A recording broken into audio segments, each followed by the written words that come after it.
سعودی عرب میں نیا نیا ٹی وی آیا تو وہاں کے مفتی اعظم نے گنجائش کا فتویٰ دیا کہ ٹی وی پر اگر اچھا پروگرام دکھایا جائے تو جائز ہے.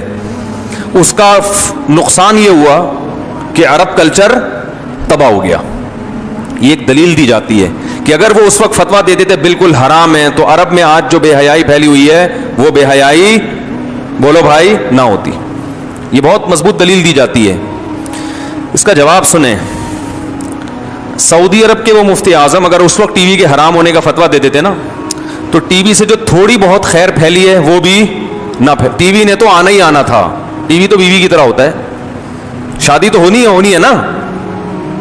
تو ٹیلی ویژن نے تو دنیا میں کسی فتوے کو فالو نہیں کرنا تھا, کیونکہ جو چیز بہت آسان ہوتی ہے نا, کسی بھی چیز کا ذریعہ ہوتی ہے, وہ لوگ اس کو لازمی استعمال کرتے ہیں. تو اسی طرح یہ جو سعودیہ کے مفتی اعظم کے بارے میں ایک صاحب نے اعتراض کیا میرے اوپر کہ اگر وہ اس وقت ٹی وی کو حرام کر دیتے تو آج یہ بے حیائی نہ پھیلتی. نہ میں نے یہ تبصرہ کیا اس پر, میں نے کہا اگر اس وقت سب علماء ٹیلی ویژن کو جائز کر دیتے تو ٹیلی ویژن پر لبرل لوگوں کا قبضہ نہ ہوتا. بہت سے دیندار اپنے چینل بنا کے حیا کو پروموٹ کر چکے ہوتے.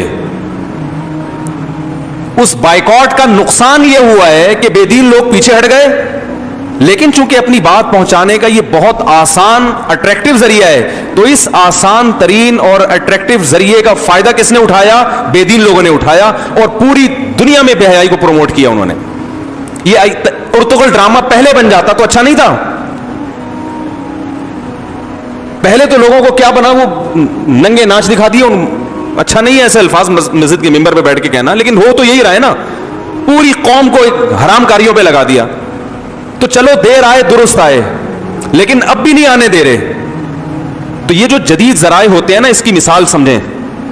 جدید ذریعہ اور قدیم ذریعے میں زمین آسمان کا فرق ہے. دیکھو, جدید ذریعے سے اپنی بات پہنچانا یا جدید ذریعے کو استعمال کرنا, آپ کی جو محنت ہے نا وہ ملٹی پلائی ہو جاتی ہے. مثال کے طور پر آپ پرانے طریقے سے گھر بناؤ, پرانا طریقے سے, کتنا ٹائم لگے گا؟ آپ نے ایک بلڈنگ بنانی ہے, وہ سلطان محمد فاتح نے جو مسجد بنائی تھی نا, جس طرح سے پرانے طریقے سے مسجد, اب آپ اس طرح سے مسجد بناؤ.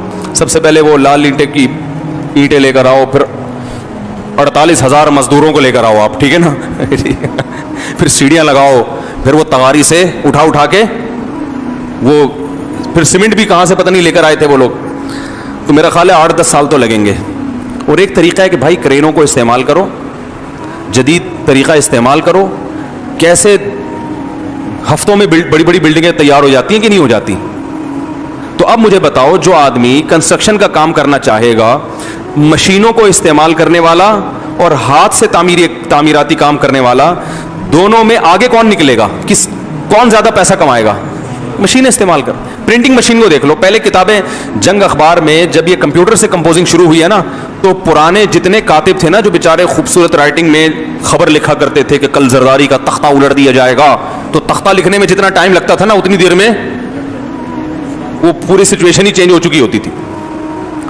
وہ کیا ہوتی تھی پوری وہ بیٹھ کے خطاطی میں لکھ رہے ہیں. جب کمپیوٹر آیا تو مجھے یاد ہے کہ وہ جنگ اخبار کے جتنے بھی رائٹر ہیں نا, ان سب نے کمپیوٹر کے خلاف ایک دھرنا دیا تھا کہ ہم سب کی جاب ختم ہو رہی ہے. تو وہ پورا دھرنا دیا تھا. یہ بات ہوگی میرا خیال ہے 99 یا 2000 یعنی 98 یا 99 کی بات ہوگی, کیونکہ وہ جنگ والوں نے کہا بھائی اب ہمارے پاس کمپوزر ہیں, ایک ہر طرح کی رائٹنگ ہمارے پاس سسٹم میں موجود ہے کہ بھائی الوی نستعلیق طریقے سے لکھنا چاہتے ہو, جمیل نوری نستعلیق طریقے سے لکھنا چاہتے ہو, وہ سارے کمپیوٹر میں ڈیزائن موجود ہیں. کس اسٹائل سے آپ نے سرخی لگانی ہے, وہ ایک بٹن دبانے کی دیر ہے, وہ خود ہی سلیکٹ ہو جائے گا. اب ہمیں اتنے سارے کاتبوں کو تنخواہ دینے کی ضرورت نہیں. تو وہ بڑا زبردست احتجاج کیا انہوں نے. تو مجھ سے لوگوں نے کہا یار یہ کاتبوں نے ایسا احتجاج کیا ہے نا کہ جنگ والے مجبور ہو جائیں گے ان کو رکھنے پر. میں نے کہا نہیں رکھیں گے وہ, اس لیے کہ اب زمانہ اتنی تیزی سے بدل رہا ہے کہ جب ایک کام 10,000 میں ہو سکتا ہے تو اس کے لیے وہ جنگ اخبار والے 2 لاکھ روپے کیوں دیں گے وہ. تو ان کاتبوں کو چاہیے کہ اگر یہ چاہتے ہیں کمانا تو یہ بھی کمپوزنگ سیکھ لیں. سمجھ رہے ہیں نا, ورنہ کتنے دفعہ دھرنے دے لیں گے. ایک دفعہ دھرنا دے کے رکھ لیا, پھر مہینے بعد وہ بولے گا یار جب میرا کام 10,000 میں ہو رہا ہے, میں 2 لاکھ, اور ایک کام ایک بٹن کے کلک پر ہو رہا ہے, 5 منٹ میں ہو رہا ہے, تو میں وہ 3 گھنٹے میں وہ کام کیوں کرواؤں؟ ایسے موقع پہ کوئی مفتی صاحب تقریر کریں کہ اتنے سارے کاتب ہیں بیچارے بے روزگار ہیں, ان کے روزگار کی خاطر ہمیں کمپیوٹر کے خلاف جہاد کرنا ہے, تو اس دھرنے کا نام دیا گیا تھا کاتبوں کا کمپیوٹر کے خلاف دھرنا. میں نے کہا بھائی کمپیوٹر سے جنگ نہیں, کمپیوٹر بہت ڈیڑھ ہوشیار ہے, ٹھیک ہے نا, بہت آگے نکل گیا ہے, تو آپ کے کام کی اسپیڈ بے انتہا بڑھ جاتی ہے.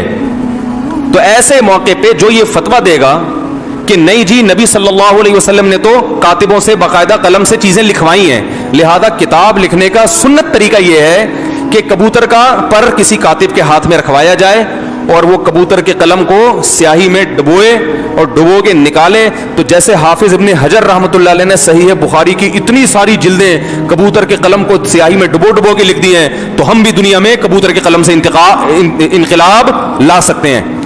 اور بھائی جان حافظ ابن حجر بھی اس زمانے میں آ گئے, تو وہ بھی بخاری کی شراب اگر لکھیں گے تو کمپیوٹر پہ بیٹھ کے کمپوز کریں گے. سمجھ میں نہیں آ رہی میرا خیال ہے بات؟ اب اگر کوئی ہمارے اسلاف کا طریقہ یہ تبلیغ کا نہیں تھا کہ جی کمپوزنگ کرے, کتابوں کی اب کمپوزنگ ہو رہی ہے نا, اور مشینیں ٹھڑک چھاپ چھاپ کے ایک دن میں ہزاروں صفحے نکال دیتی ہیں.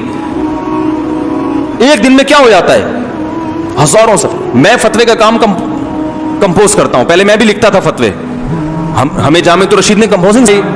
تو اب اس میں اگر کوئی وہی کہے گا کہ نہیں چونکہ نبی صلی اللہ علیہ وسلم نے جب کاتب وحی سے لکھوایا تھا قرآن تو انہوں نے تو ایسے بیٹھ کے لکھا تھا, سنت طریقہ کتاب لکھنے کا بہرحال یہی ہے کہ پین ہاتھ میں لے کے لکھا جائے.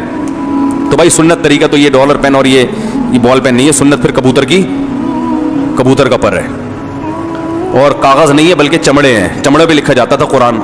حضرت عثمان کے دور میں تو بہت سارے چمڑے جمع کیے گئے تھے, ایک مٹکے میں رکھے ہوئے تھے, وہ اس میں پورے مٹکے کے اندر قرآن تھا, سورہ فاتحہ ایک چمڑے پہ لکھی ہوئی ہے, فلاں سورت ایک, اس طرح سے جمع ہوا تھا.